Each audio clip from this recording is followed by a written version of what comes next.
درود ابراہیمی والوں کا انعام۔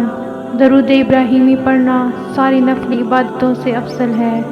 درود ابراہیمی پڑھنے والے کے گناہ 3 دن تک فرشتے نہیں لکھتے۔ درود ابراہیمی کی کثرت کرنے والے کو قبر میں نہ مٹی کھائے گی نہ کیڑے۔ تو آج درود ابراہیمی کے فائدے کو اتنا پھیلاؤ کہ ہر مسلمان کی زبان پر درود پاک جاری ہو۔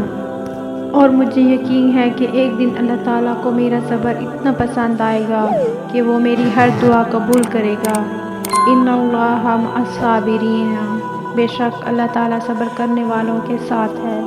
اللہ ہمیں عطا کرے وہ ایمان جس میں لذت ہو، وہ زبان جس میں تاثیر ہو، وہ آنکھ جس میں حیا ہو، وہ دل جس میں اللہ کا ڈر ہو، وہ سینہ جس میں قرآن ہو، وہ چال جس میں عاجزی ہو، وہ زندگی جس میں اسلام ہو، وہ قبر جس میں سکون ہو، اور جنت میں وہ مکان جو رسول صلی اللہ علیہ وسلم کے پڑوس میں ہو۔